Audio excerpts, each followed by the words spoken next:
Fuck yeah, it is. Oh man, you hit record before I got my virtual background up. Oh shit. This isn't a kid. No one can see. They need to not know I'm in a closet. Okay, better. No one's gonna see anyway because I'm not really posting these videos anymore. Okay. But Okay. it's better for us. It sets the mood. It does set the mood, right? I feel better not having to like look over my shoulder all the time. And, Yeah. like, what is that? Is that a stain? Is my angle wrong? Oh, it's a stain. How dare you? How dare me? For sure. Um, okay. I have something to say. I'm waiting for Google to load it up because I wrote it Okay. and it was cool, sort of. It's a big lead into a very anticlimactic thing here. Oh, okay. I'll yeah. shut my pie hole while you read it. Unless I have a part. Did you give me a speaking role? Do I need lines? Do I Not have yet. to load it up too? I can load it But up. this is one of those things where you could. What the hell, Google? I'm an improv artist. I could guess what you're going to say. And you can Just see if I'm right. load the goddamn thing. The goddamn thing. See, I knew it. I knew you were going to say that. I am predictable. Okay. We're going to start for reals now. Okay. All right. Well, this is the Early Effect, the podcast where you get to be a part of a conversation with your friends without having to contribute. Today, Jeremy, we're going to talk about best and worst of sci-fi of the B movies. So you might want a cold beverage for this one. Did you do your homework? Is that my line? Do I get to say my line now? I'm asking you. Yeah. No. Yeah. I absolutely. So I did the intro as us. Right okay. Now. So that was the intro. I didn't know if I had a part to that before. Can we start over? I was like getting psyched out. I was ready for it. Okay. Let's start again. All right. Hi, this is the Early Effect, the podcast where you get to be a part of the conversation with your friends without having to contribute.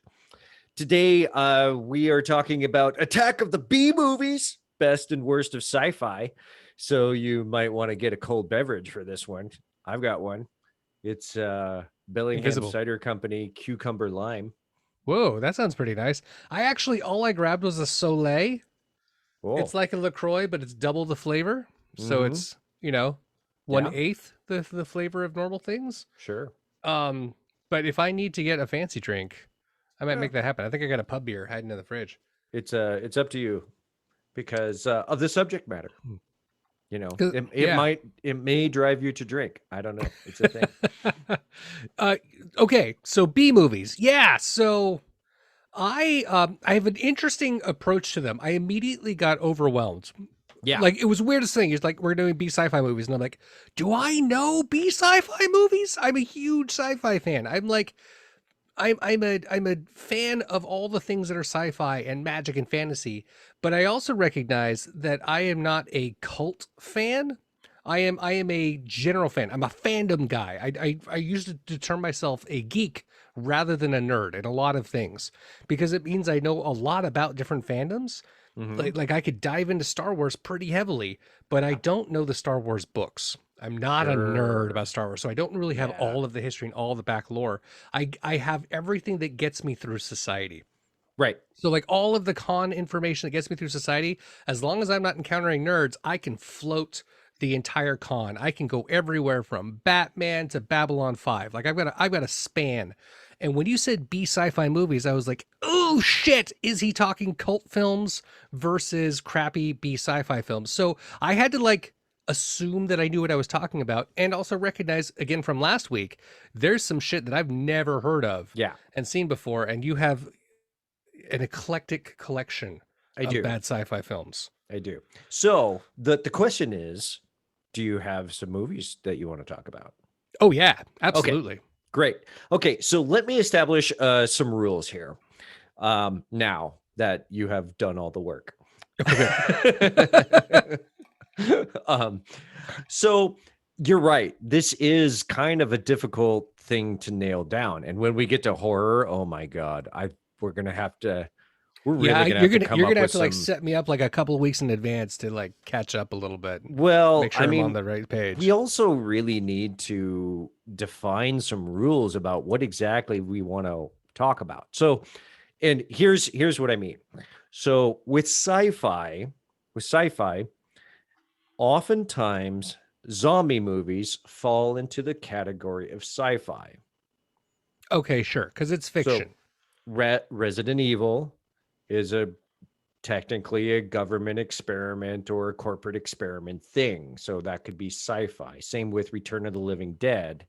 There's kind of a science-y aspect to that. There were Brienne, several cable stations that always combined sci-fi, fantasy, and horror. Like yeah, that was like one genre for them yeah, for a yeah. long time. So I totally get that. So no zombie movies Great. generally. No creature features. Okay. So we're going to rule out mutants and we're going to rule out giant fucking Whatever. animals and vermin and Godzilla and all of that. Like we're not going to go there. That's its own thing, really. Okay. Yeah. Like, so there's plenty of sci-fi that, gosh, think about. For some reason, the first movie that comes to mind of schlocky sci-fi is Them. It's the old 50s Oh, wow. giant ants. Sure. Okay. Yeah. So we're not going there either. Okay. So not those. Got it. Yeah. So not creature features. Kind of was thinking like if it's aliens, it's probably okay. Mm-hmm. If it's in space sci-fi. if it's in space with a spaceship, or if it's on Earth and it's aliens, that can count. Let's see here. What else? So I have some movies on my list that are questionable for being on the list, in my opinion, because You put them on the list. You're like, maybe. yeah, I am. Okay. And I think because this is a thing that people have opinions on. Like this is I put it out there on my social medias, and oh my God, everybody had ideas about what was the best and the worst. It was really good to sort of see what was in their consciousness. Is that where you got your rules? Because after you just gave me your rules, I was like, oh shit, have I seen a movie? Just like ruled out, not these, not these, not these. No. Okay, I actually didn't come up with the rules based on the social media posts. I came up with the rules because of my own, like being overwhelmed by like, oh my God, how do we narrow this down? And how do we like talk about something that actually makes, there's too many, and there's too many movies to talk about, even especially once we get to like horror. I mean, that, right. Like I say, so a sub genre of that is monster movies, creature features, like the big, giant, big ass spider, whatever, Yeah. Kingdom of the Spiders, lots of vermin, all that kind of let's not do that in this one. So with that in mind, we have space. Also, end of the world stuff, generally like apocalypse films, like like Mad Max and stuff. I'm questionable about that. I'm questionable about like natural disaster movies, and kind of feel like we kind of need to. Well, let's start small and we'll expand out if we need to. Yeah. So we'll see if Waterworld makes it, or The Postman. Waterworld won't make it, and the reason is because there's also, we have to layer in a kind of a budgetary, and where was this in the consciousness of the general public at the time? Oh goddamn it! I'm gonna need a drink for this. Okay. And I'm sorry, it's a lot of rules. It's a lot of rules, but when you get into some of the movies that I'm talking about, you'll see exactly what I mean. Okay. So some of these are like, okay, yeah, I remember. Maybe this went into the theaters, but it was really kind of one of those direct-to-video things. And maybe it gained a following after that. But I mean, honestly, it wasn't that big. Okay. in the box office kind of thing. Which is kind of where my mind was originally going with the B sci-fi films. Several of them may still actually have real stars or Mhm. real actors, and maybe even had a bit of a film budget behind it. It just didn't succeed very well, or it just Yeah. didn't get its plot across, and it didn't turn into Star Wars or Star Trek or Yeah, yeah, right yeah. into the big ETs or anything like that. All right, Yeah. I feel a little bit more confident now. Okay. Okay. So, I'm gonna pick one that I want to start with, and I will. This I think this is on. Oh, so the other one is like sword and sandal thing, right? So like Sure. that's its own thing, but there's a lot of movies that could be sci-fi that kind of really do belong in the sword and sandal. I mean, there's So a reason that all of these got glommed together. There's a lot of crossover. yeah, When you there when you is. really think about it, like you will find a lot of sci-fi movies that could Mhm. also technically be a horror film or a Yeah, comedy horror film, exactly. right? As those blend in. So I get it. But like I said, we'll start small. Yeah. So one that I'm on the fence here, you named, I still feel like it's probably sci-fi though, is Flash Gordon. Yeah. Right. And that was where my head was like immediately going to. That was the Yeah. number one pick that I had that showed up. Yeah. Yeah. Flash Gordon is like, I mean, I was way too young, so I'd have no idea what it did at the box office. Of course, I have Google and I didn't research that, um, uh, but I know my experience with it, and it kind of fell into the same category as a few of the other movies on my list here. Um, that sort of became, yeah, definitely cult classics. But was it a good movie? No, no, it No, was not. No, not at all. It not was even by not a Star 1980 Wars. standards, I think it was not a good movie. No, but it is a fun movie. And some may disagree with that, and that's fine. Um, I loved it. It's on my awesome list. It might be on your shit list. It's For cool. real. Yeah. Yeah. It's like an unwatchable list. That's Like there is that. we're good friends, but I'm not going to lie to you. I love you too much to let you know that I actually like Flash Gordon. It's Friends fair. don't let friends watch Flash Gordon more than It's once. fair. But Queen, man. Queen. There was a lot of Queen. It's invalid. Flash. Oh. Ah! Yeah, I mean iconic for sure, Mhm. right? Cult following, absolutely. Yeah. Good movie, no. No. But it was, like you said, it was a full adventure. It told Yeah. the whole story. It got through. The really, really bad ones just like lost money, Mhm. or their editor quit or something. Like they That's they right. fall apart, and those all end up on Mystery Science Theater. That's where that show like There's a lot of that. blossomed. Yeah. Okay, so the number one movie that comes to mind with like what is the best sci-fi B movie level here? And I'm going to start with Ice Pirates. Wow. Okay. So Ice Pirates is 1984 and it has space herpes. So yeah, I Yeah, I'm mean, just silent you- nodding, waiting for you to sell me on space herpes and why this is so well, great. I'm not selling you on anything. It's amazing. Have you seen it? First off, have you seen Ice Pirates? You know what? When I saw your post on Facebook and I saw the people that were listing things and I think you put Ice Pirates as number one. You're like, this is what I'm Yeah. thinking. And a lot of people started following up on the genre behind you. And I looked at it and was like, oh, I've totally seen that one, right? And I Yeah. was like going through the process and thinking about it as I scrolling through your list a bit more later on. It was like the next day I was like, oh, wait a minute. I'm thinking of Time Bandits. Yeah, Which so is great, and it totally fits in this, by the way. It absolutely is a B sci-fi, but it was not Ice Pirates, and so I had to go back and go like, oh shit, have I actually seen Ice Pirates? Mhm. And recognize that was one that I had not seen. So tell me more about it. So Ice Pirates is definitely, I think, one of those movies that does exactly that. You get confused for other movies that were in a similar vein. So this starred Robert Ulrich, okay, a young badass Robert Ulrich, and I mean it's up there, and I mean it does like a pretty good like spaceship, and they've got creature effects, and you know, it was fun, and they had some action. It was campy. They knew what they were doing. Um, I think they knocked it out of the park.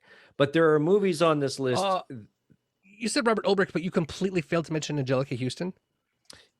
Oh yeah, I did, didn't Holy I? shit. I'm sorry. Yeah, I mean, no, I just pulled up cast pictures and I was like, what the hell? Yeah, well, and Ron Perlman is in a there. super young Ron Perlman, by the way. Yeah, Angelica Houston was hot. Yeah, so it's a good cast. John Carradine is in it. Yeah. Wow. So yeah, it's on my recommend list for sure. You know, as far as like B movie sci-fi that you're gonna have a good time. So how many times have you seen Ice Pirates? Oh my god. More than 10, less than 20. Okay, that's a lot. That's all. And you consider it to be rewatchable more than 10 times? Absolutely. Okay. Why? I still love that movie. Is it nostalgia? Is it a nostalgia thing that you love think about so. it? Is okay. I think so. I mean, so you got to understand that when I was a kid, so 1984, I would have been 6. I probably didn't see it in 1984. I'm pretty sure I didn't. I probably saw it 3 or 4 years later. So 10-ish. So like 3rd to 4th grade. That's about the time. 4th grade is when I got into Freddy Krueger. Okay. So this is about the time that my grandmother and I would watch all these shitty movies together. She would watch anything with me. I mean, she would watch. That's why we're going to get into 80s action B movies, because she watched those fucking things with me and it was awesome. She was not so much into the creature stuff, so she let that me. I went down into the basement and watched those, but she would still at the video store, she would still rent them for me. I mean, I would go buy box art and I would pick something out and hand her to the thing, and she'd like, okay, no questions asked. Wow. Yeah. That's a grandmother you love. That's an awesome grandma right there. Yeah, that's rad. So Ice Pirates, I think, is just, it's one of those that it was kind of like this adventure. It was funny. It was something that I'm pretty sure I watched with my grandmother at some point or another. But there are a couple of things that kind of run together. So there's another movie called Space Truckers. Okay. Space Truckers was made almost a little over 10 years later, 1996. But it has, what is his name? His name, God. Yeah. That guy. Oh, wow. It's got a few. So I'm seeing Dennis Hopper. Dennis Hopper is the one. Stephen Dorff. Dennis Hopper and Stephen is the Dorff. other. Yeah. Yeah. Big main one. And it is schlocky and dumb and fun.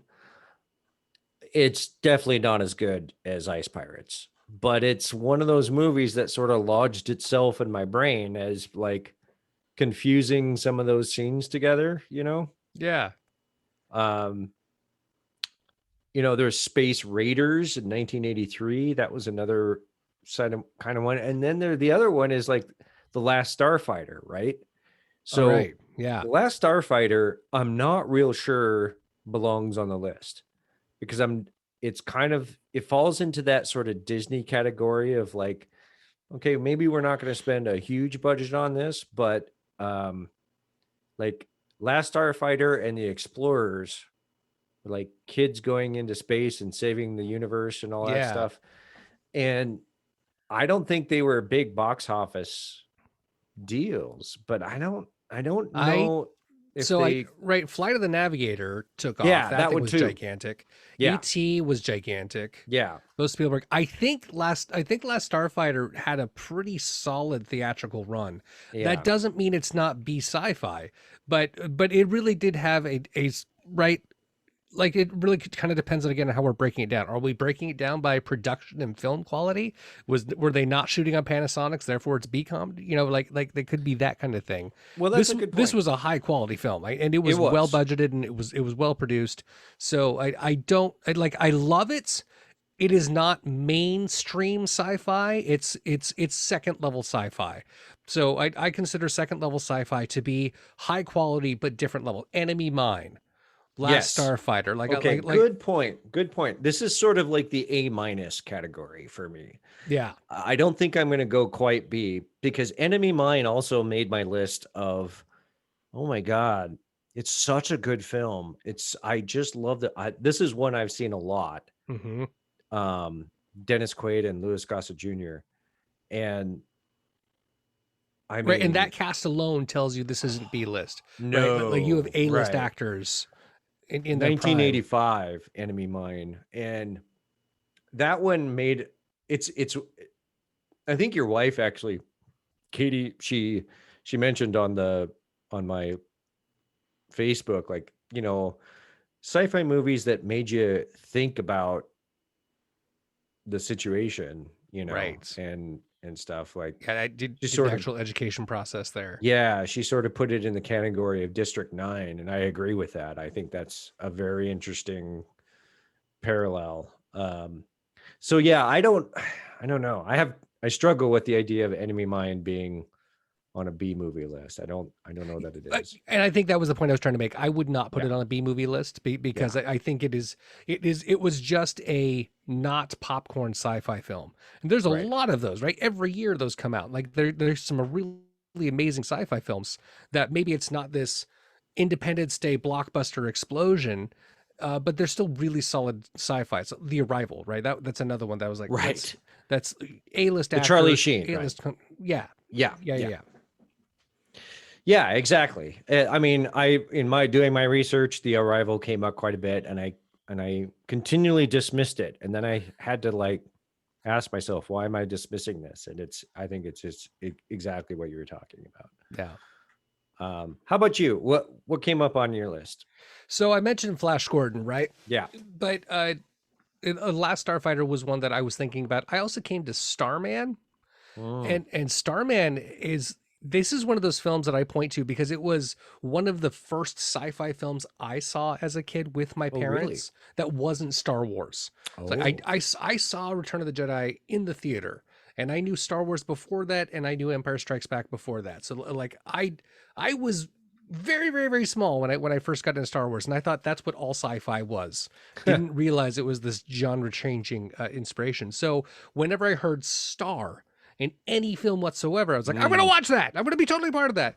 And Starman is a guy who wakes up one day and says that he's from a different planet. Yeah. It's played by Jeff Bridges. Yep.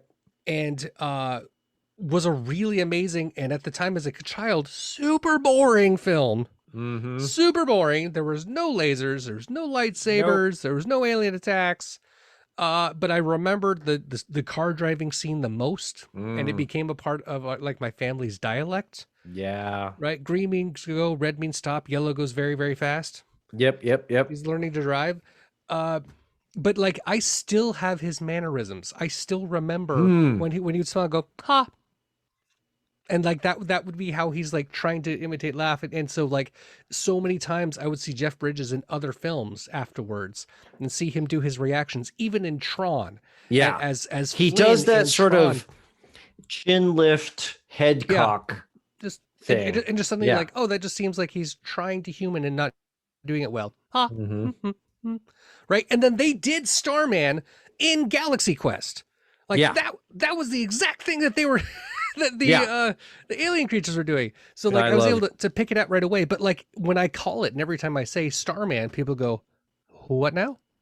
Like it is it's not a familiar film. Enemy Mine, I would say, has the same kind of reaction. I probably 1 out of 6 people I know recognize Enemy Mine when I mention it. So I put that on the list. It was great production quality. It was really well made. It did probably have a theatrical run that wasn't just straight to video, but it did not have a following. It didn't. And so I put that in a similar category with Cocoon and Batteries Not Included. I love that you put those two together because I immediately pair those films. Yeah. Yeah. So to me, it's like Starman is in that category. Okay. So comedy film that's sci-fi Not necessarily adjacent. comedy, because I mean it has You some just, funny I mean, moments, but it's a Batteries little Not bit. Included in Cocoon are like comedy films that have sci-fi elements that have Yeah, but sci-fi Cocoon background. definitely has a little bit more like heartfelt stuff too. Sure. And Starman, I felt, was more drama than comedy. Yes, I would absolutely agree with that. Yeah, K-Pax level, right? Like K-Pax Yeah. was like the second version of Starman. It was Right. almost identical plot Yep. line. Yeah. And again, I would love to list K-Pax in this film, but that is not be sci-fi. That was A-list. That was an A-list sci-fi film. It was just a dramatic version of it. Yeah. Um, Exactly. We did talk about Flash Gordon. Another one that I wanted to bring up was not a film, actually, but I put it in there because I wanted to make sure I was getting it right. It was my test to the waters, and it was Buck Rogers. Buck Rogers in the 25th and a half century, and like old school sci-fi series. Yeah, that's old. But wicked, campy, and corny, 70s style. I'm gonna allow it. Okay. But it was a big part of the culture. Like that was almost Star Wars level for them, you know. It does. I mean, I get that. That totally adds up. But for us, it's before our time, right? Like there is.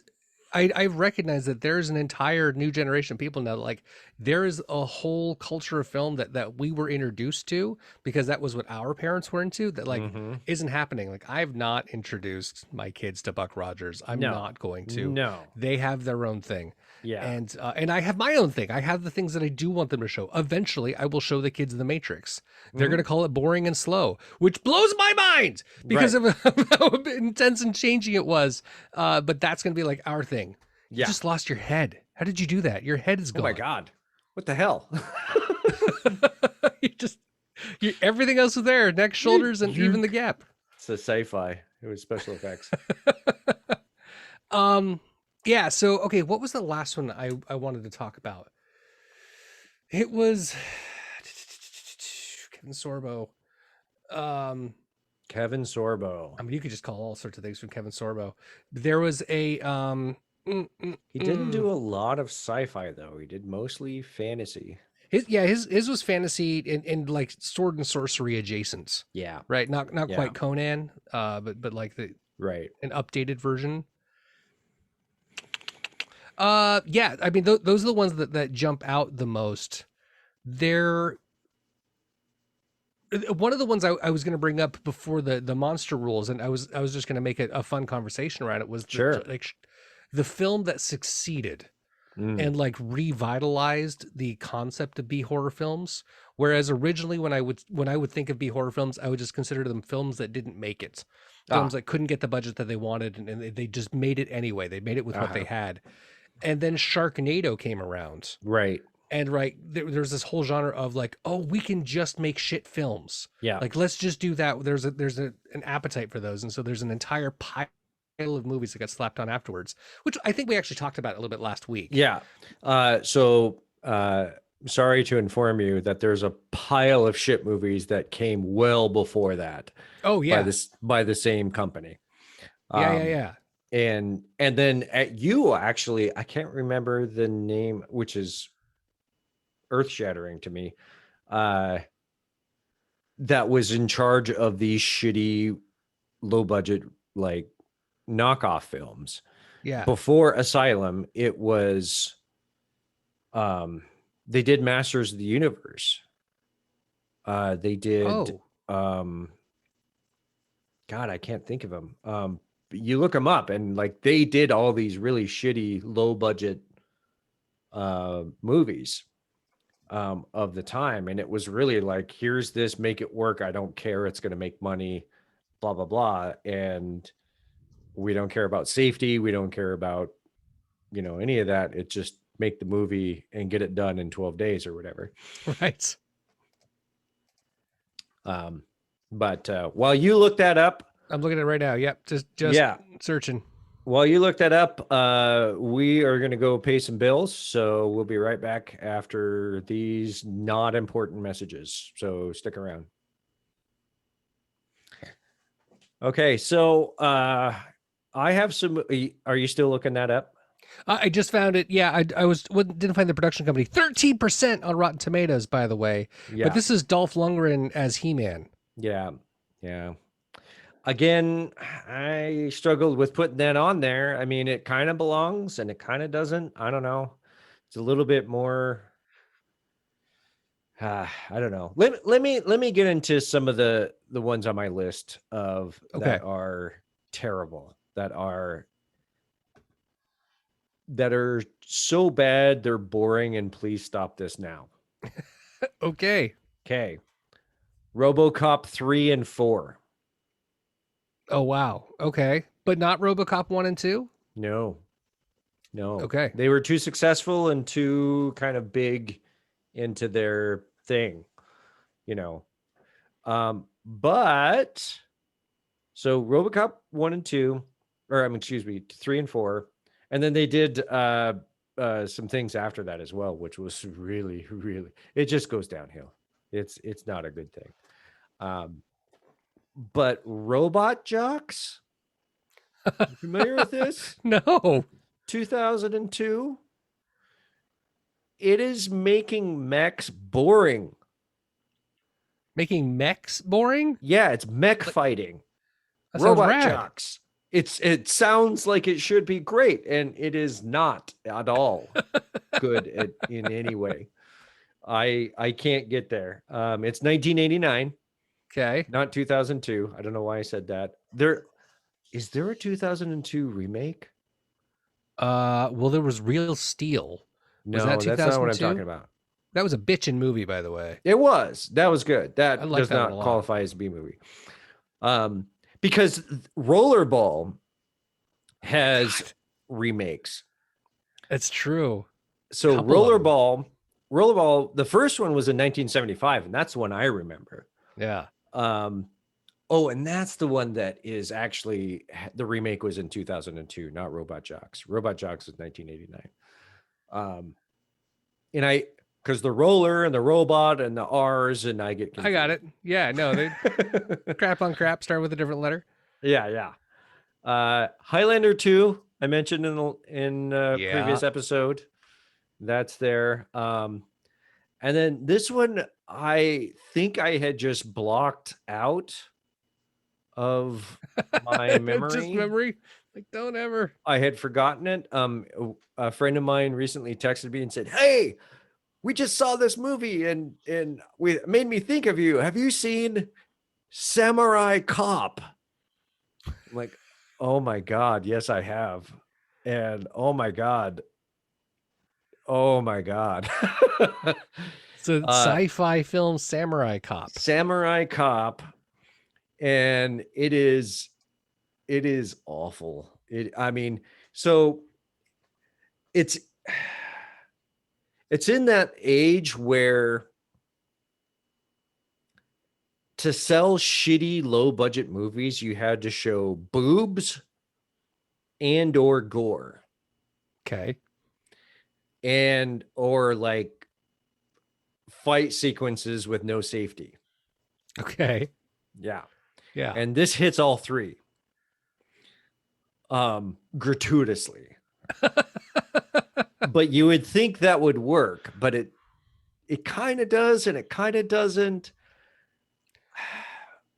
I don't know. It's in between, but it's like, I at the time I loved it. At the time 20, 30 years ago, I thought it was amazing. As in like shitty but enjoyable. Now I'm conflicted. I think that was probably not okay. Good God, that's a lot of movies. Yeah. So I looked up the Canon Group. Canon, yes, that's it. Yeah, there's Canon. a list of Canon Group films, and they had a couple of mergers back and forth with Golan Globus as well as Globus Pierce, depending on how they're splitting them up. But I just went through like an entire list of probably 30 films Yeah. between 1974 and 1978. Then there's another dozen for 1979. And then the 1980s show up, and I'm looking at so far 300 films. Yeah. Like they just exploded. they just made everything. They were the asylum of the 80s, for sure. Gotcha.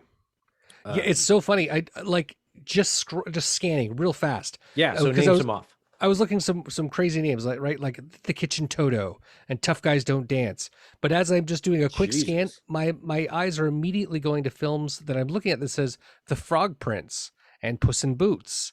I see Red Riding Hood, Snow White, and then Platoon Leader and Do in Time on Planet Earth. Wow. And then Messenger of Death and The Raggedy Ronnie, and there's The Hero and the Terror, Chuck Norris starring that one. Mm-hmm. And then Remember I see Sinbad of the Seven Seas. Oh yeah, Sinbad of the Seven Seas was Lou Ferrigno. I have heard of that one. Yep. It looks like the American Ninjas belong to them. Mm-hmm. And then there's a Hansel and Gretel. It's like, holy crap. They just got Bloodsport. Holy shit, Bloodsport's theirs. Yeah. That's great. So when you do that many movies, some of them are going to be okay. You're going to land one or something. But yeah, Masters of the Universe, Superman 4, The Quest for Peace. Yeah. I can't believe we didn't put that on this list. Damn near. It's Superman, so I don't know if you can. Yeah, I guess a superhero, but like not quite B sci-fi. It was pretty fucking B though. But it just had such a huge like distribution. It's hard to justify as a B, but holy shit, is that movie the worst? Yeah, man, it was bad. Yeah, I could keep going. There's, like I said, the list goes on forever, and they just kept putting them out. Like I see Otello and Aladdin and Assassination right after that. Yep. So yeah, that's they had it all. Okay, so let's talk about Saturn III. Saturn III is kind of a classic, and it's one that not a lot of people remember. Does that make it a classic then? Well, does it qualify? I don't know. It is. It is. I think it is. I mean, they... I don't know. It's Kirk Douglas, you know? Okay. It's Kirk Douglas and Farrah Fawcett and Harvey Keitel and gosh, who else? It's a lot. Yeah, there's a lot of cast. Oh, there's even one more. Who am I thinking of? Edit. No, not edit. Just show me the cast. Thank you. Kirk Douglas, Farrah Fawcett, Harvey Keitel, Ed Bishop, Douglas Lambert, Christopher Monkey. Yeah, I think that's. I guess I'm thinking about something of those. You know, another one, but yeah, crazy. It's one 1980. You know, it's after Star Wars. Kirk Douglas was still kind of on his way out as the sort of Obi-Wan. I don't know. It's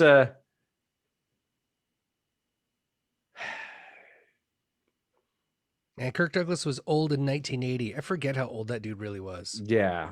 Right? Like I grew up with him watching 20,000 Leagues Under the Sea mm-hmm. and a dozen other Disney films. And I was like, oh, that guy's all right. And then I saw him later on. I'm like, whoa, he got really old. Yeah. Yeah. Then I saw him actually get old. And I was like, oh my God. Okay, so let's move Saturn on from 3. that. No. Let's get back to this. Why Saturn 3? What makes this classic? That we haven't really talked about the love of the films. We've just kind of been identifying them at the moment.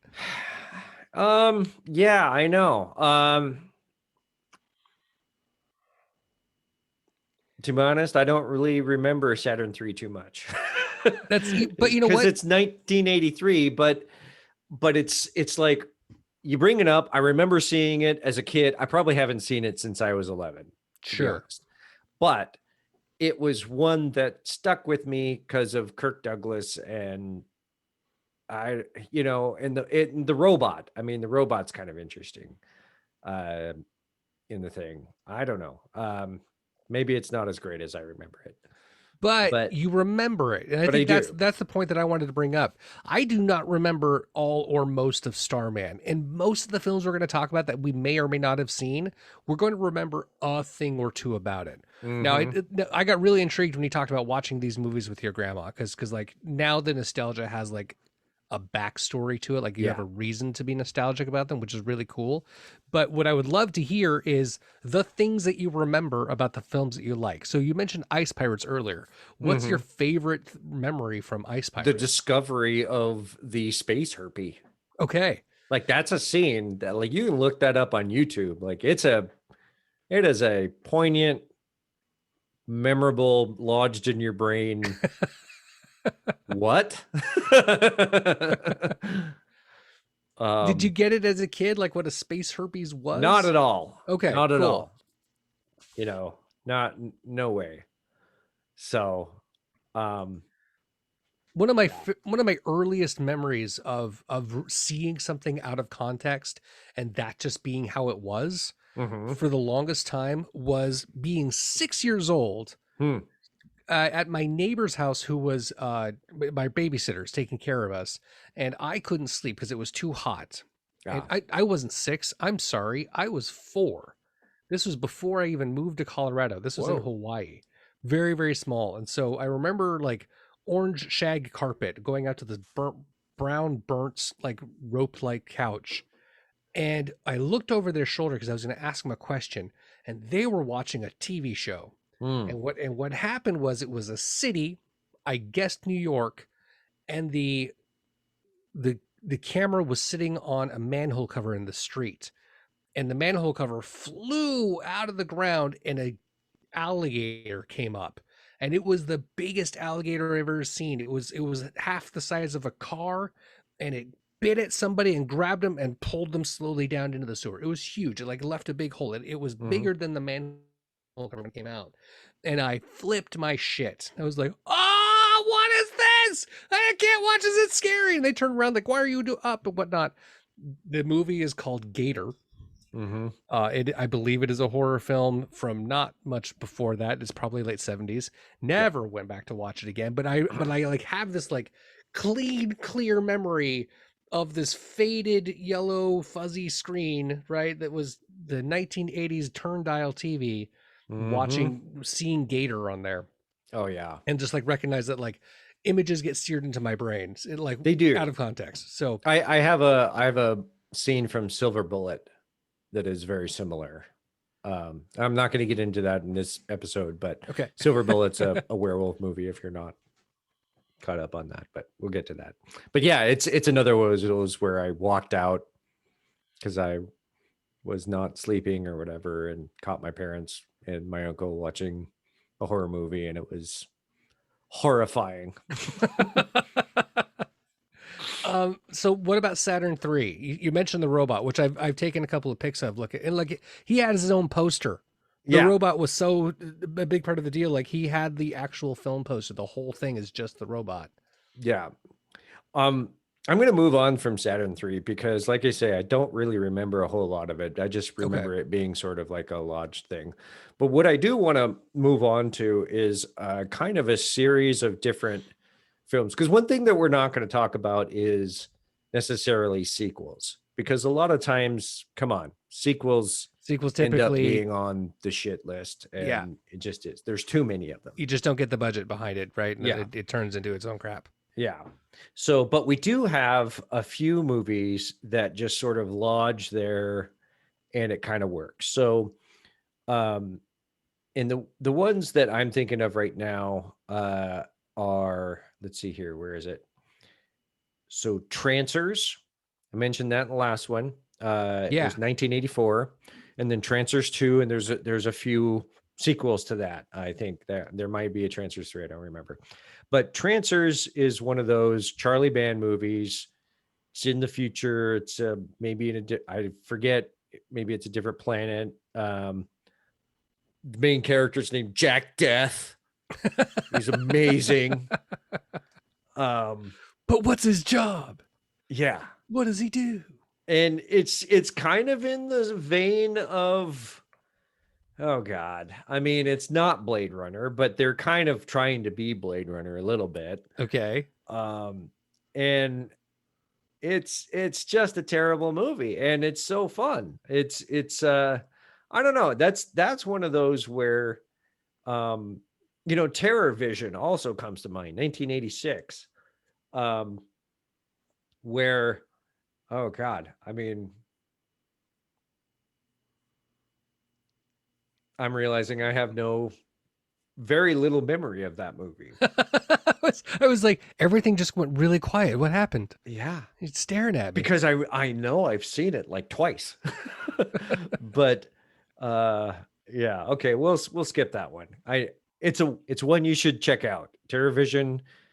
Look at the reviews. When you say should check out, explain this to me. Is this something that would be better for us to watch together because I can experience your memories again? Or is this something that will impact me enough that I would be able to generate my own memories from it? Because I got a Netflix list that's like 80 things long, and I'm still not through Altered Carbon right now. So how important is this? This is like, when I say you should check it out, I'm not saying put it on your Netflix list. Okay. I'm saying as a special project, if you're interested in this particular subject, this is an example of what you should watch. I just heard you say, if you love me, then you'd care. Okay. Okay. That's fair enough. Okay. Again, a few of these movies on my list, they're on the border of different genres. You didn't tell me that Trancers 2 had Helen Hunt. That's all you had to say. Just say it's got Helen Hunt, and I'm watching it. That's all it takes for me. They didn't fail hard. Had some great stuff, Videodrome, very similarly. God, Videodrome. Let me look that one up because I know that one is a classic. Videodrome that I haven't seen in probably 15 years. Oh God. This is Cronenberg. So that's the other thing, is that there's a lot of these movies that are David Cronenberg movies. Mm-hmm. And so Videodrome is James Woods. And, it's this sort of, I don't know if. So you had the Playboy channel when you were growing up, right? And maybe you didn't, but I mean, not actually, but there is these, when you had a cable box, there was push buttons on the cable box. Yeah. And we found out that if you push channel 14 and channel 12 together, you get channel 13 in like a snowy black and white, but you can still make it out. Kind of thing. Well, that's kind of only if you could make that color and hazy. That's kind of what I'm reminded of Videodrome. Like there's this like adult entertainment thing, and they're looking for different podcasts, or not podcasts, but like broadcasts, and like they take control of your mind. And yeah, I mean, it's Debbie Harry and God. You said James Woods, right? He's James Woods. Yeah. So that's that one. Now, one that did make the list that was amazing, I do think it's B movie, John Carpenter, but it ended up being one of the most important and most relevant movies recently. They Live. Oh, sure. Roddy Piper. Yeah. And wow. That's another one of those where clearly it's a B movie. Like, it wasn't really high special effects, but it had a message, and John Carpenter didn't need a big budget. He knew exactly what he was doing. It really well told story. They Live is one of those that so I actually have seen this one, so I can speak to this from experience. I really appreciate They Live in the fact that it holds up. Yeah. And there are so few films, and I would argue very few, especially of tonight of the movies we're talking about, that will hold up. It's dated. It's a dated film, so you see people in their 80s fashion being their 80s way, but the message and the delivery of the message still absolutely stays relevant and will hold up today. And it is an enjoyable watch, It not in the is. cult film Rocky Horror Picture Show sort of way. It actually is like you root for the hero and want to see the bad guys go down. It's that kind of movie. Absolutely. Yeah, And I he's dig got it. some of the best lines that is Yep. cemented in pop culture. It's just, yeah. So that's gold. And like you said, I think this is one that it's like I watch every 10 years and go, oh my God, this Right. movie, It's this movie is so good. Yeah. so I'm trying to you just reminded me because I remembered I didn't see They Live as a kid. I only saw it as an adult. Mm, And so it was already 15 years old when I saw it. mhm. And out of the in vogue. So we were gonna make fun of it. And I was like, actually I held out. It was pretty good. Yeah. But the first what felt like a B movie to me when I saw it as a kid was Buckaroo Banzai. Mm. And You're that not one wrong. You're I not wrong. I think that really fits into this. And I was young when I saw that one, and I was absolutely creeped out. Like I had fever dreams that like kept bringing back Buckaroo Mm, Banzai for me. But it was one of those that I realized the thing that frustrated me the most or scared me, honestly, the most about it when I was trying to watch it was I couldn't get it. mm. Star Wars I got. I knew who the good I was. I knew who the bad guy was. I could see the blue and the red lightsabers and it totally made sense. Yeah. And Buckaroo Banzai, I was like, I can't. It's not They're really the helping. thing They're not kids are going to helping. get. What side is he on? Right. He seems like he's the good guy because we see him the most, but he does bad guy things. Hmm. And like I couldn't justify it. And so it really broke my sense It's definitely of reality. more of a grown-up humor. I mean, I didn't see it until I was in college. Yeah. And it was awesome. I mean, to me, the end, the credit roll is a curtain call. So they Right. have this, all the characters are walking forward, and it's just amazing homage to a curtain call. And um, I get, you're not wrong. That is definitely B movie, and they were trying to be B movie. Right. So they knew what they were doing, and they went for it and they got it. And again, I would lump Sing Stream Samurai in the same thing, but that's more of in that sort of end of the world genre. So I would lump it into that other category. Sure. But Yeah. yeah, but there's a couple others that I'm thinking about. Like, okay, so there's a few movies. These are three movies that I always blend together, but they're movies that I remember being pivotal in the industry. Scanners, Brainscan, and Brainstorm.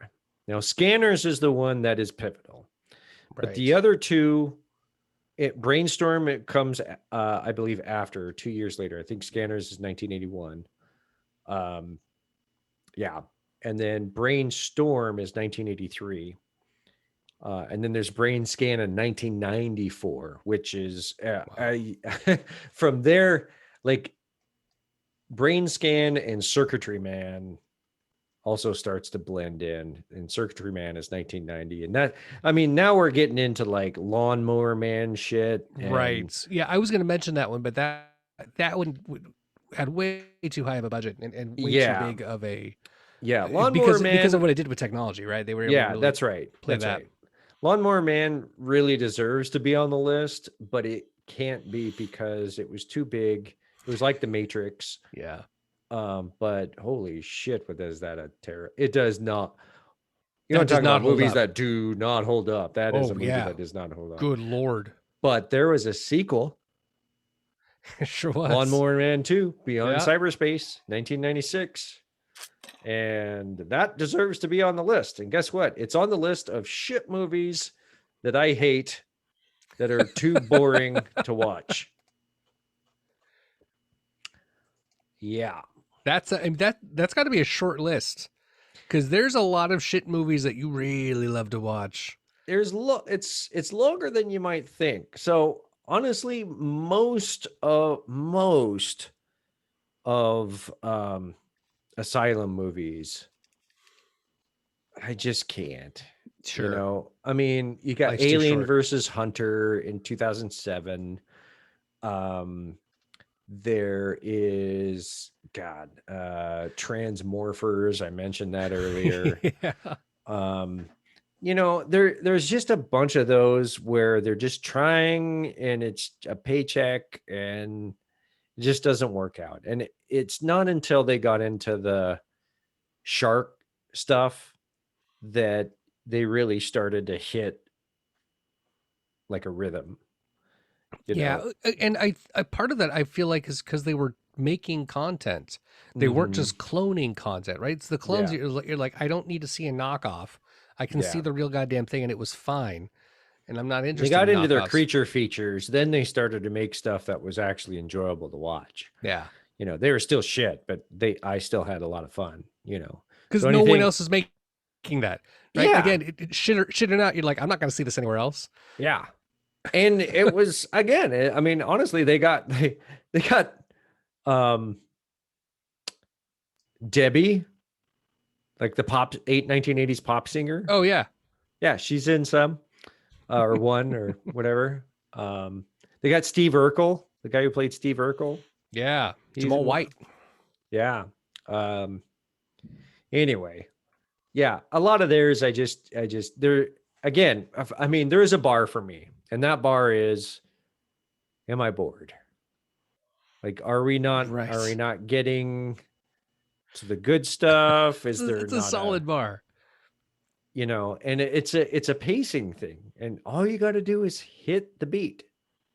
If you hit the beat with a visual or something, a joke, a good joke, whatever.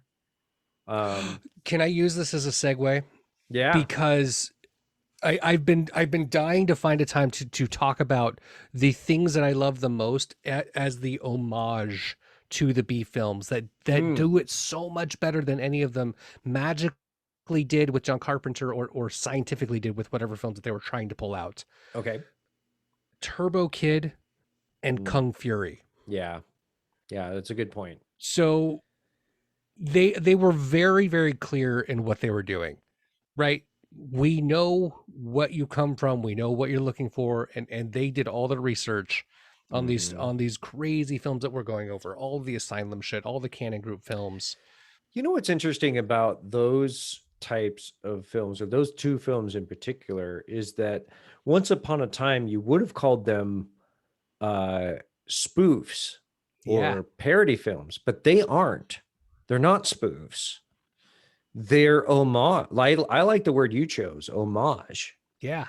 They were like, we're gonna do this genre and we're gonna hit all those notes, but we're not gonna in joke, tongue in cheek, make fun of ourselves. Like, we're gonna make a movie in the style of that. Right. Right. So the characters don't they're not in on the joke. Right. And Mm-hmm. I think that's what made both of them work. Like Yeah, they're not going like, oh, pew pew pew, because they realize it's fake lasers. That's freaking yeah. Mel Brooks shit. Like they owned it. They're like, we're gonna Mm-hmm. do this thing as hard as possible, but it's a comedy. Yeah. And so they kept their parts of it, and it was so good because it Mm-hmm. really gave you as the audience the full level of enjoyment. I still go back to Kung Fury, and I've seen that probably 5 times now, and I'm like, I don't get this shit. Like, where the hell does Thor come from? What is that all about?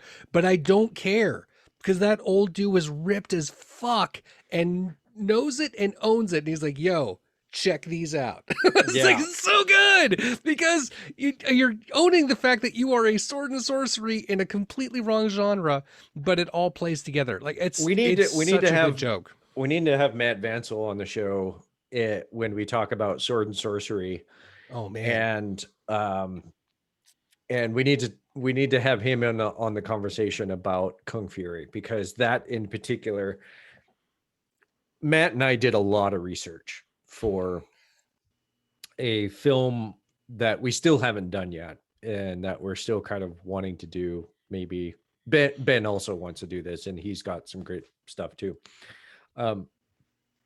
But in the research, we watched, God, I want to say that list was over 64 films. Oh my God. Of That's a sword and sandal, sword and sorcery, sword and thong, whatever you want to call it. Holy shit.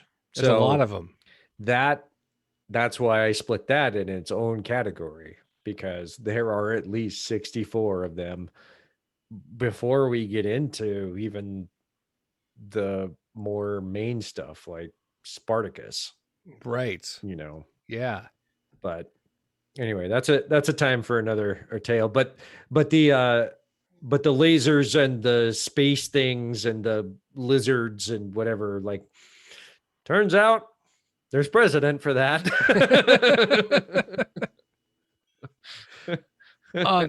So I just want to go back to Turbo Kid. I yeah. Please do. Turbo Kid was 100% the 80s sci-fi film that I acted out as a kid.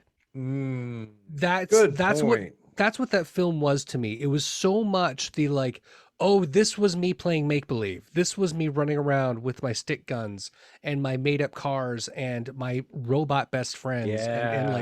And so when I watch it, like, I am literally just feeling glee as a kid the whole time I'm going through it, because I'm like, oh, they get it. Oh, they get it. Oh, that's what it would happen.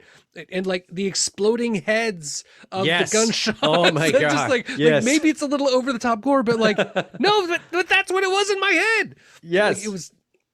Oh yeah, absolutely. I think that's worth, I mean, and again, like, yeah, it belongs on the B movie list because that's what they are going for. Right. But they are also doing this homage. So it makes it sort of elevated. It sort of brings it up above that, but I don't think they're ever going to get any more recognition among like above B movie, It was one of those things that really, really made me appreciate Netflix when I saw it, because I was like, I would never have seen this movie. This would go straight to DVD or straight to video, and I wouldn't have picked it up because I would have been looking for the greatest release of something that came from the theaters. It would have just hidden from me. So the fact that it was straight to streaming and was just this gem, I'm so grateful for it. I really, really like that show so much. And when I can talk with you about it and like people that related to, because you introduced me to it, you said, "Have you seen Turbo Kid yet?" And like, why have I not? And like, everything was better. But being able to have that conversation and be able to share that experience again, because when we were kids and playing together, not with each other, but with our kids, our friends as kids, right? We all were having the same game. We're all seeing the same thing. So to come back to it and like real recognize that it's not just my nostalgia for this particular situation, but it really is like bringing back that kid experience. Yeah. I mean, that's what Stranger Things does. Just going to say that, Yeah. And because I think they are so related in what they're trying to accomplish, and that 80s synth, like the music is as important as everything else that they're doing. It's incredible. Well, we're going to take another break. We're going to pay some bills and the devil and whatever, and listen to some shit ads. So please stick around. Don't turn us off. And we'll be right back, because we're going to talk about some amazing stuff like, oh gosh, let's see here. What's on my list? Sell it hard. Here we go. Yeah. Keep them listening. The Toxic Avenger. Whoa. Critters. Cube. Killer Clowns from Outer Space, and Life Force. So stay tuned. Okay, so I'm going to lead off with Life Force. Okay. Have you seen this? No. Have you even heard of it? I have not heard of it. This is one of those few movies that Ben Dobbins and I click right on. We need to have him on the show. Okay. Yeah, we need to have this guy on the show. Honestly, he again, the things we really love together, we really, really love together. And that doesn't happen always. There's a few films that we just have diametrically opposed, viewpoints on, but that one is incredible. And so it's space vampires. Yeah, I was just reading the synopsis while you're Yeah. explaining. So when Yeah. a space mission involving American and British astronauts encounter an alien craft, the humanoids within are brought aboard the shuttle. Back on Earth, one of the extraterrestrials, who appears to be a gorgeous woman played by Matilda May, proceeds to suck the life force out of various Londoners, turning the town into a city of roaming half-dead people. When Tom Carlson, a surviving astronaut, realizes what is happening, he sets out to stop the ruthless alien presence.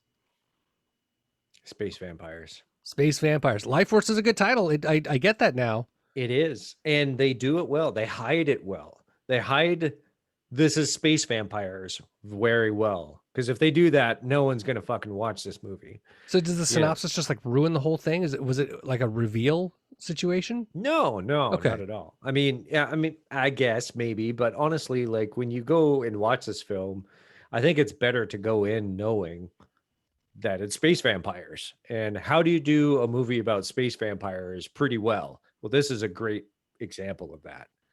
Um, it's trippy, it's fun, it's not a campy movie. It is a movie that genuinely tried to do some stuff, and they didn't do it well. Um, but it's still a movie that sits in my psyche. There's like this sort of hazy film look that they do in several of the films, sort of give that sort of distorted reality situation. And yeah, I don't know. For me, the thing that I still don't understand is why they chose the film cover or the poster cover that they did of the eyeball with the eyelash. Yeah, with like the weird. I don't remember. It doesn't stand out to me why that. Maybe it's real key and it's obvious when you watch it, but I don't. It doesn't come to mind. I mean, So it's an interesting poster, but Mhm. you're right. It doesn't tell you anything about it at all. Yeah, you look at that and you're like, oh, that's a space movie. Right. That's it's it. That's like all an you get. Life eyeball force. looking Okay. down at Earth. Yeah. It's not like Species, right? Species gives you the whole poster. Yeah. Exactly. And I Best, didn't. still best movie poster caption of all time. By the way, Oh, I will give man. that best caption of all time. 50 years ago, we sent a message into space. This ... is the reply. Mhm. Like Boom. sold on the poster. Yep. They did great. And even the Species 2 and Species 3 and recast Species 3, the recast. And you know, that first one was just so interesting because like this was like, okay, hey, we loved aliens. Hey Giger, can you do us another design here? Make it female this time. And it was fun. It was a good film. They did well. They did It's well. not a B movie. Yeah, no. Killer Clowns from Outer Space. Yeah, so when you mentioned that one right before the break, I was like, really? That Mhm. sounds pretty monster film. I know it does. And it is, but they're aliens. They're literally aliens from outer space. I could be argued out of this and put it into the horror genre, and I'd be fine with that. But it is outer space. It's in the title. So just saying. I mean, all right. Qualifies on But, a technicality. we got Event Horizon. That was outer space too, but like we're crossing lines. Aliens. Yeah.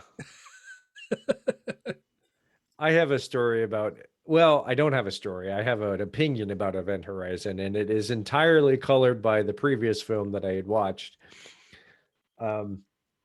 Which was it Hellraiser 4? I think it's Sounds about Hellraiser right. 4. I think that was about the same time, a couple of years apart, maybe. Yeah, Bloodline. That's right. So also known as Hellraiser in Space. Yep. And then I watched Event Horizon. You just Guess saw the what that twice. movie is? Hellraiser in Space. Yeah. So I thought it was very, very not, interesting and basically the same film. But I don't know which one came first, and I don't really care. That's just my experience. I've never had a good opinion of Event Horizon because I just watched Hellraiser in Space. Can I talk about what pissed me off about Event Horizon? I didn't see Hellraiser 4. What pissed me off the most about Event Horizon was that it fucking got me. Oh, really? It like I had the fear. Like when the movie was done, I was like, oh, the jumps got me. Oh, and like I had a nightmare. I had a couple of nightmares that were Event Horizon. I was like, really? Of all the damn movies I see, Event Horizon's the one I get bad dreams about. Like I got so angry at it. I got angry at Sam Neill. I got angry at everybody. Like I was really upset, but it was like this was not a good movie. This did not have good effects. This did not have good things. You know what had really good things that could have scared me? Blade. Blade had some amazing visuals and some great sounds that should have like scared the shit out of me when I watched it at 11:30 at night. Didn't do it. Another film that did though, that made me uncomfortable and not sleep well, Cube. So when you just mentioned the Cube, I was like, oh, okay, let's get back into this because it was a B film. And when I first rented it, I was convinced it was this high level A film, that this like really good, really big, really flashy, and it was a little more subtle than I wanted it to be. And then people diced, and they got completely diced, and I watched them fall apart, and I was like, ooh, I wasn't ready for that one because I didn't set myself up because they drew me in. Yeah, great movie though. And it is. Despite the uncomfortability that I've had with it, I have evangelized this film and shared it with probably a dozen other people.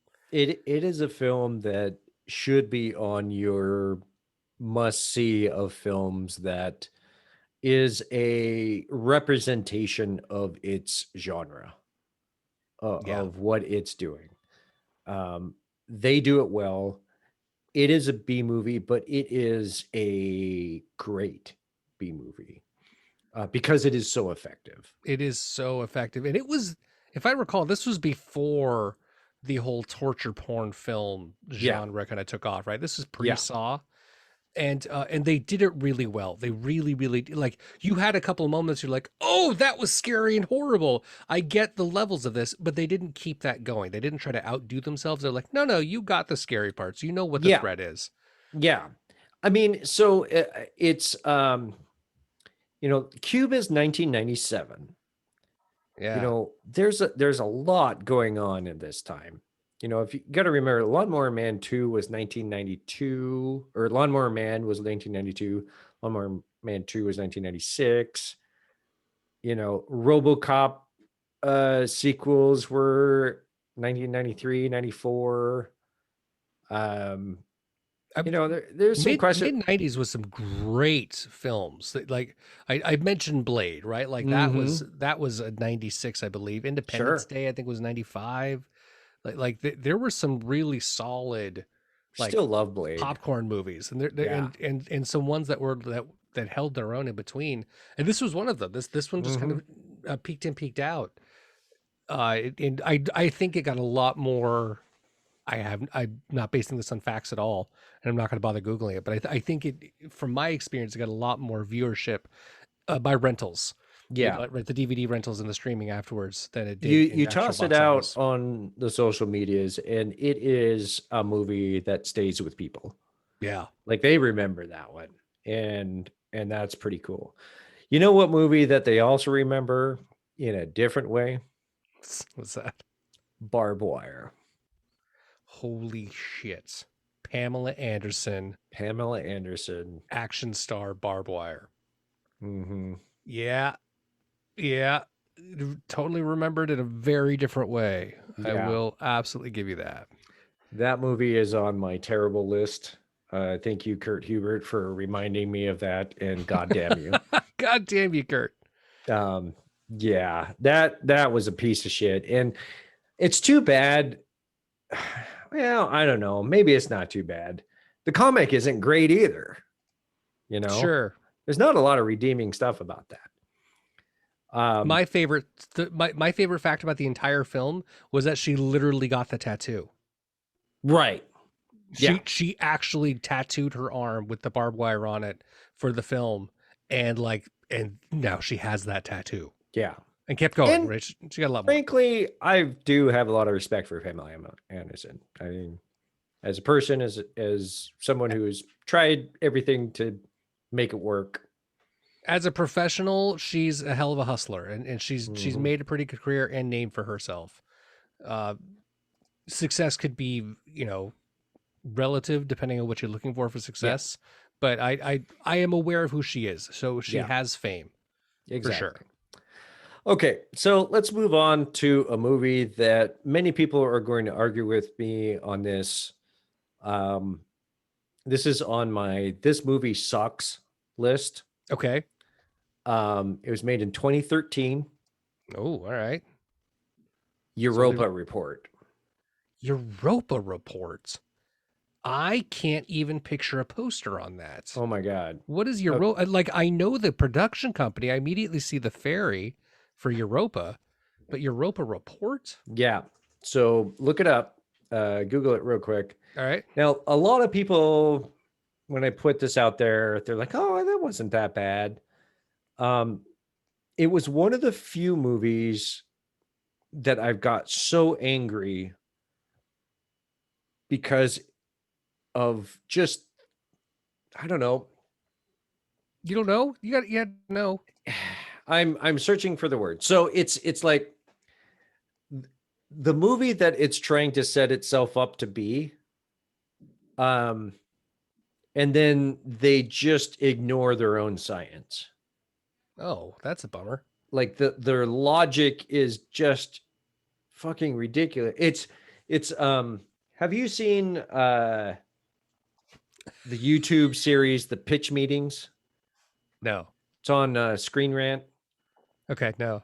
And it's this guy who he's doing a pitch to a producer, right? He's the writer and he's pitching all these well-known famous movies in his like it's funny. You should check one out. But and he plays the producer as well. So it's just him back and forth. Okay, got it. And it's really funny. But one of the things that one of his responses is, well, why does that happen? Because the movie has to happen. That's this entire movie. Like, wait, doesn't he have to? No, I need you to get way off my back about the science on this thing. And just because this movie has to happen. It's pretty. It's like Back to the Future logic. Why is the old scientist friends with the 17-year-old boy? Oh, because no, we need them to be. Like, so that one actually has a reason. Now to think about it. Yeah. Here's the one thing that, like, one of the things that I didn't actually shut this off.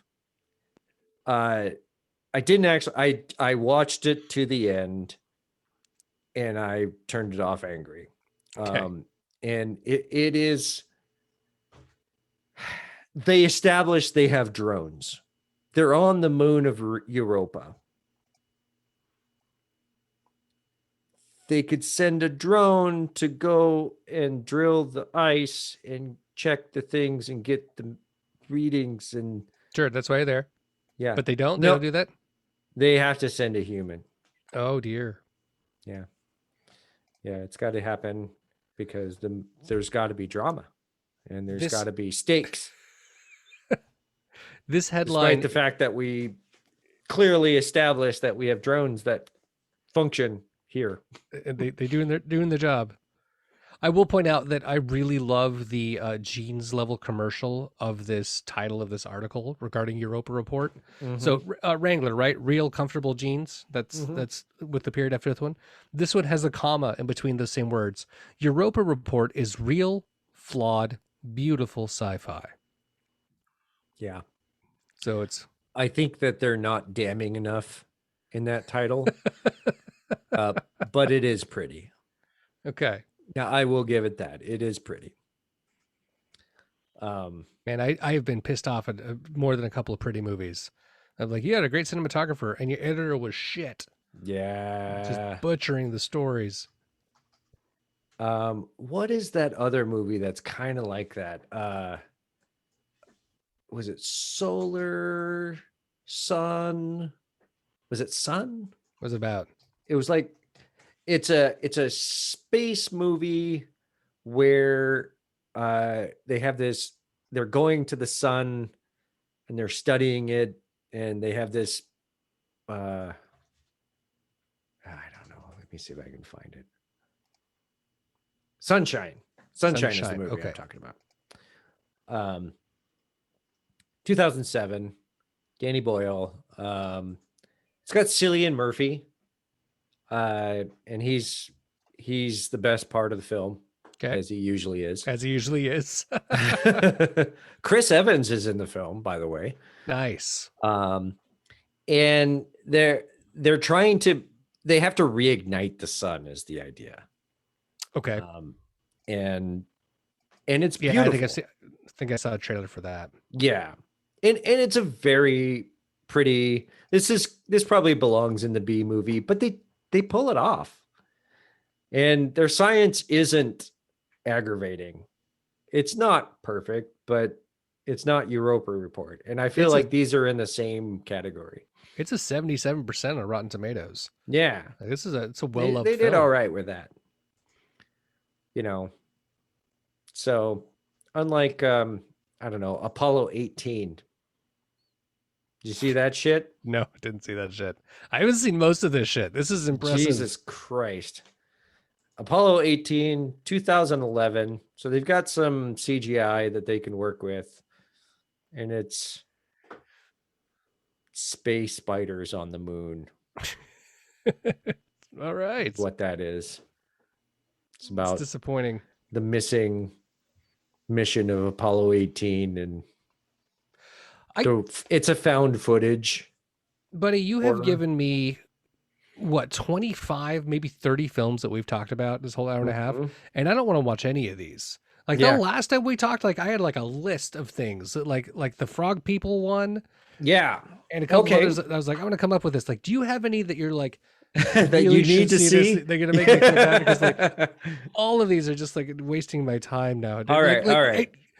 I feel good about saying no to several of your offers. Like, have you seen this one? I'm like, no, I saved time apparently. That is fair. That is fair. Okay, so yes, I do. Here, this is, well, I mean, there's a couple of them here that we need to talk about. First off is Abraxas, Guardian of the Universe, 1990, starring Jesse Ventura. Okay. Enough said. Enough said. Wow. Go watch that shit. It's fun. Okay. Abraxas, Guardian of the Universe. Yeah. Got it. It is exactly what you think it is, with Jesse Ventura starring in the 1990s.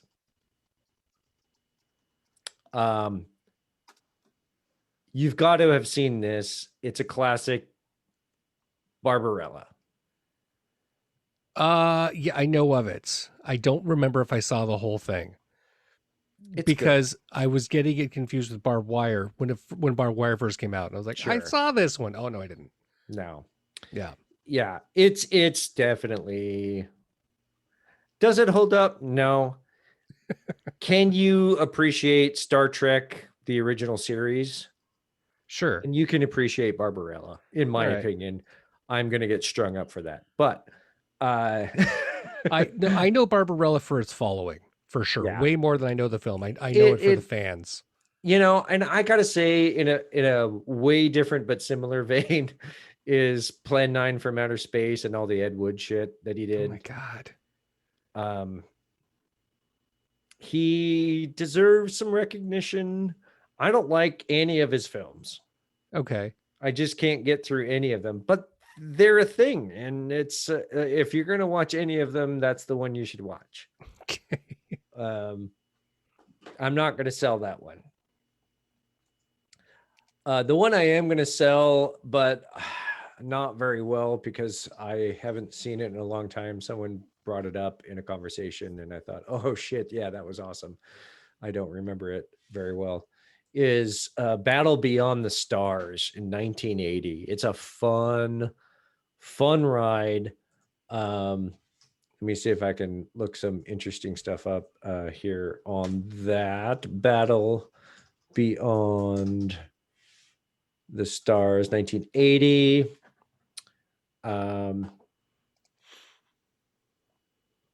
Robert Vaughn, Richard Thomas. Not a lot of John Saxon. That's right. So if you're not familiar with who John Saxon is, he was he was bigger in the early 80s, late 70s. He was in Nightmare on Elm Street. He played the father of Nancy. He was the cop in that. Okay. That's what I best known him for. Earl Bowen, John Gowans. John Saxon is familiar. Let me see Yeah. what else I know him from, because he's got that face like, okay, I can see Robert him. Vaughn. I mean, Robert Vaughn's the main like pull to this film. Okay. And Battle Beyond the Stars is Roger Corman. So Roger Corman does a lot of these shitty B movies, right? That's what he's famous for. Right. And this is one of his better ones. I mean, George Peppard is awesome. If you don't know who George Peppard is, this is our lovely A-Team star, right? Yeah, okay, the name was familiar to me. That's he was he Face? No. He was God. Why don't I remember it? Hannibal? No, he was Hannibal. Yeah, he was Hannibal. Okay, yeah. Yeah. So Battle Beyond the Stars. That one's worth it. Absolutely. These next two, I think they're worth it. They probably deserve to be in the creature feature, but they're aliens and there's alien stuff and there's lasers. So I'm gonna allow it. G.I. Joe had lasers. Critters and Critters 2 and Critters 3. Okay. I'm not going to say I've lost respect for you because I already knew how much of a fan you are for Critters, but still, bro. Have you seen them? Yes, I have seen the first one. I have not seen 2 or 3. Okay, that's your problem. Oh, is that what it is? I mean, the first one's great, but yeah. The second one is where it picks up. Really? Yeah. Better in the sequel? Okay. Yep. Critters 2, I think, is where it shines. They kind of fall off after that, but Critters 2 really, I mean, here's the interesting thing. 3 and 4 are a continuation story. Okay. Like the first two, they're the normal 80s sequel. Like, okay, this happened, and okay, now we got to get this, the family or somebody from the first movie to sort of bring us along in the second, so we have something. 3 and 4, they could have shot together at the same time. It's literally that doesn't mean it's great, but it's a story that they did, and I thought they did well. But Critters 2, the main course, is the best one of the series, in my opinion. Okay. You're not coming along with me on that. I mean, I'm gonna have to watch it with you, I think, because I just even went through some images real quick. I'm like, no, I might have seen this one, though I may have thought that I was watching Gremlins. That's fair. Right. You know, the other movie that I even forget is not a part of this film is Munchies. Oh yeah. So Munchies is Howie Mandel. He plays the voice of the little alien creature. And the thing that is most like, so first off, the alien creature is a creeper pervert little sexual assault guy. Sweet. Basically. Because that's what they did in the 80s, because it was funny. No. Yeah. But the gimmick with that one is if you cut him, each piece becomes a new alien. Gotcha. Yeah. And so I confused that with Critters, thinking that if you cut the critter, they became two critters, and that's not a thing. But okay, not a thing. Yeah. Critters just die. Here's one I'd be surprised you haven't seen: Iron Sky. 2012, Angelina Jolie. Isn't Angelina Jolie? No, that's Sky Captain. Yeah, Iron Angelina Jolie, Sky. Sky Captain. Yeah.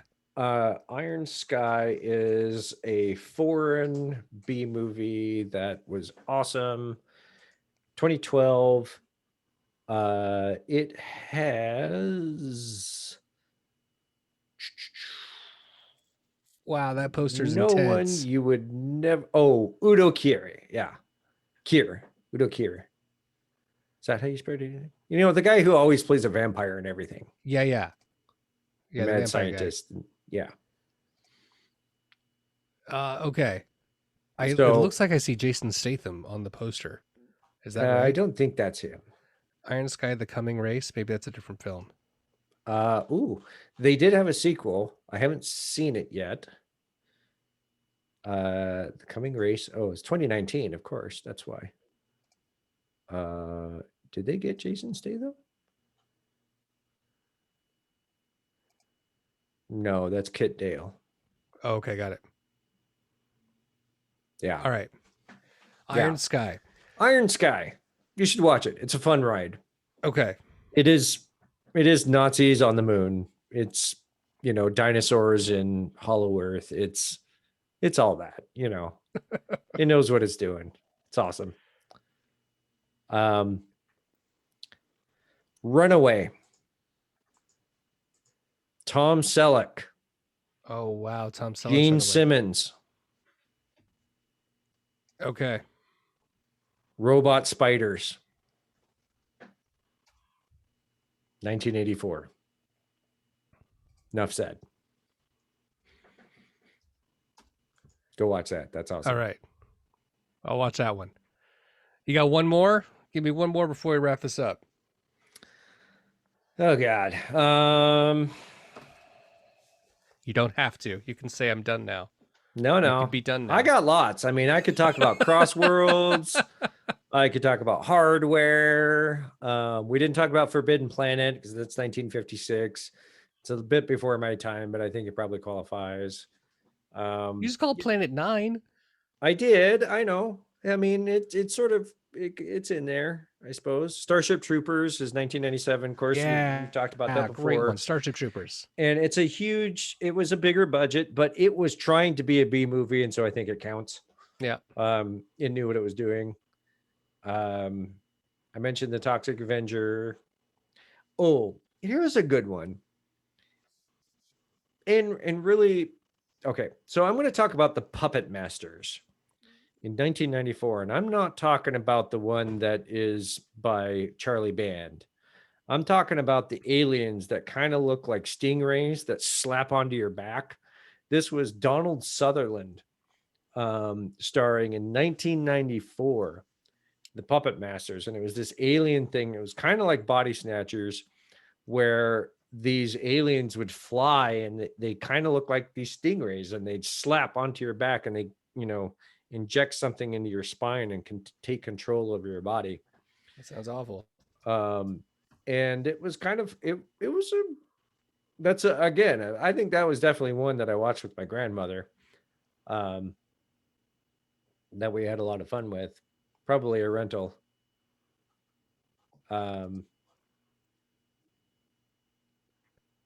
So I'm going to leave you with that one. And then the other one, this is one that I'm a little bit, I feel bad that I don't like it. Because I feel like it's a movie, and it's a series of movies that I should be expected to love, and I don't. And that is Attack of the Killer Tomatoes.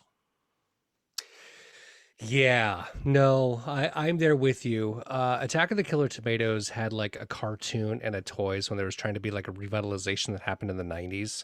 And I got really stoked for the toys, and I thought the cartoon was decent, but I was really into the toys. And I went and saw the original movie, and I was like, oh, this is garbage. It's not, it's really boring. It's really boring. It's super damn slow. They don't even get to the sort of puppet creature effects, I mean, it's real. Again, they fail on the pacing thing. What? Okay, so I do want to bring up a couple of there's a few movies. This is a tease for a future episode that we are going to do, probably closer to Halloween, is around horror films. And uh the original Halloween, the original Texas Chainsaw Massacre, classics though they may be, are fucking boring. Yes.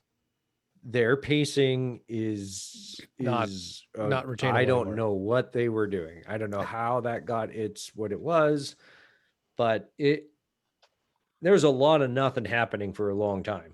Yep. So we'll talk about that later. But I'm sorry. There are two. I got to talk about two last films, and these are on the god awful list because I feel like that's how we should end this note. Okay. I mean, really, we've got some good winners, but we're talking about B movies. Yeah. So they're gonna go bad first. So what's the worst? The worst? What are we looking at? Well, I don't know if it's worst the worst. Well, maybe it is the worst the worst. Runner up might be Wing Commander.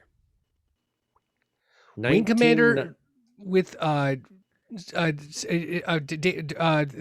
Prinze Jr. Yeah. I got one. Yeah. Heard of it.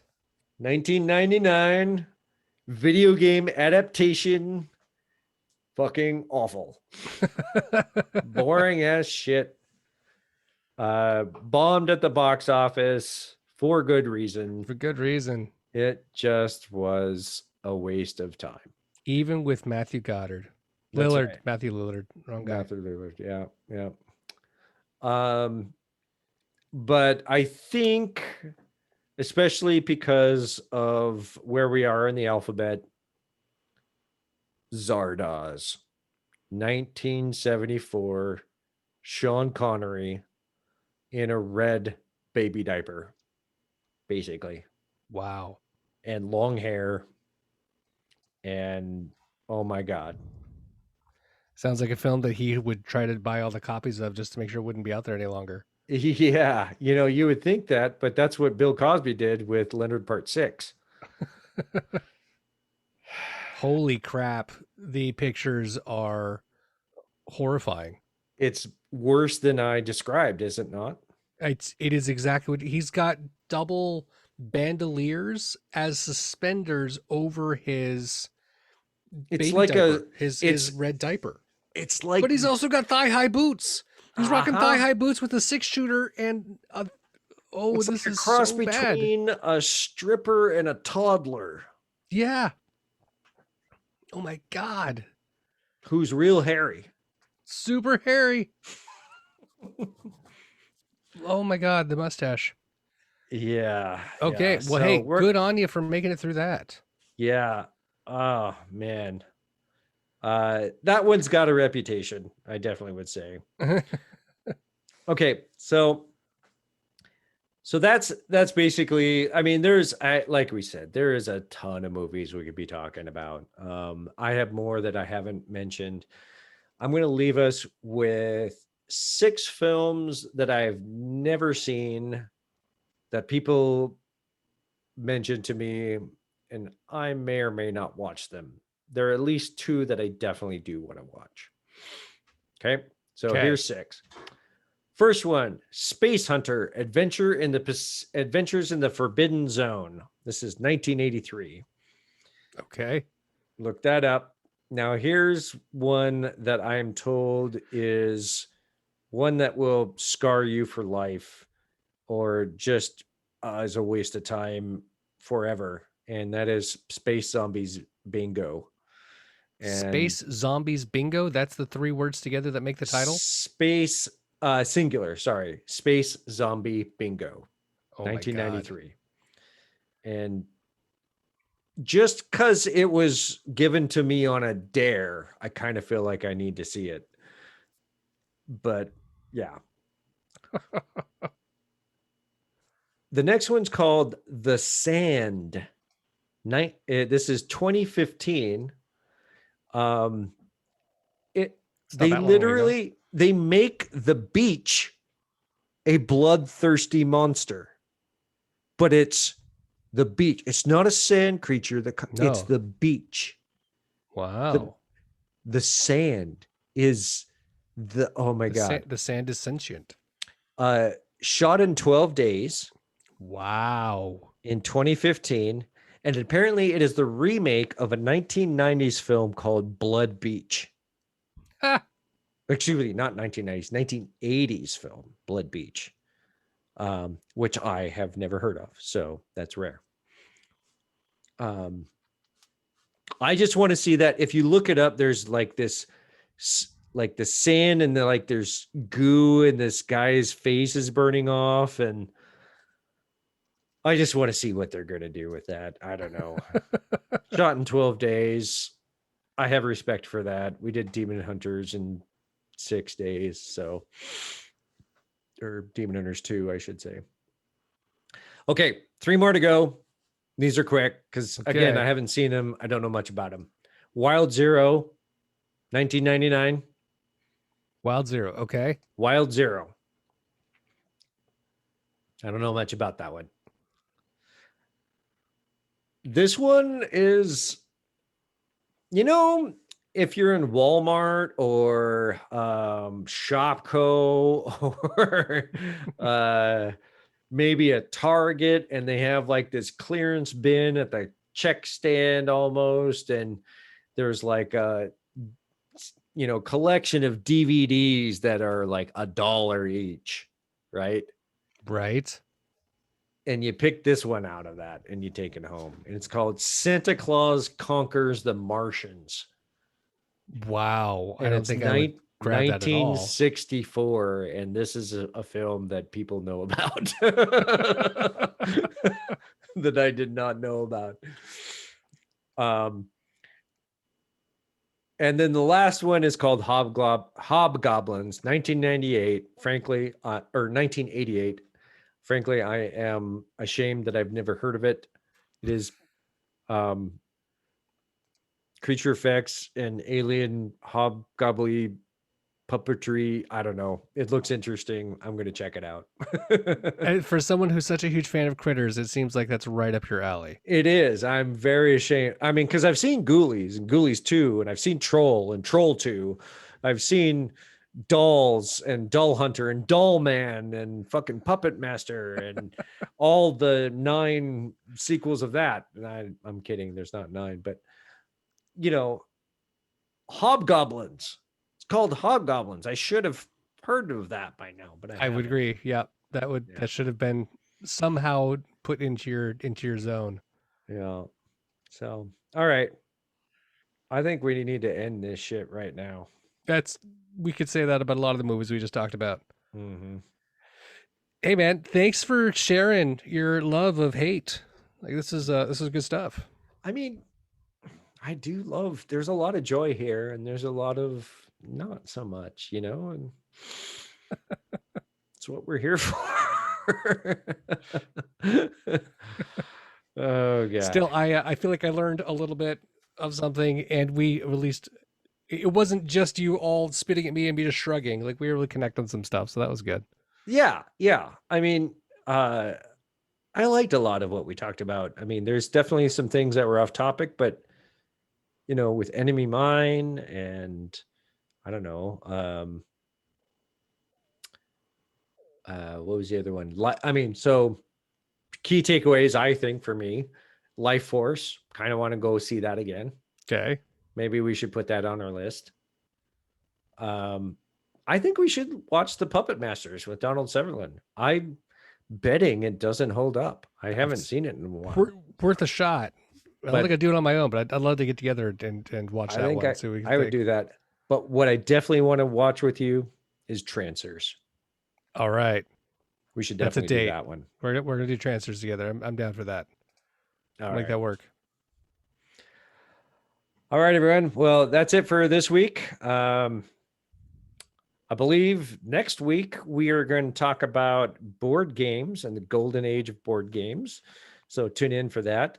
But we do have a very special bonus episode coming up about the new He-Man Revelations. So excited. Netflix series. So check that out. All right. Well, thanks, Jeremy. We'll see you soon. Thanks, Don. We'll see you later.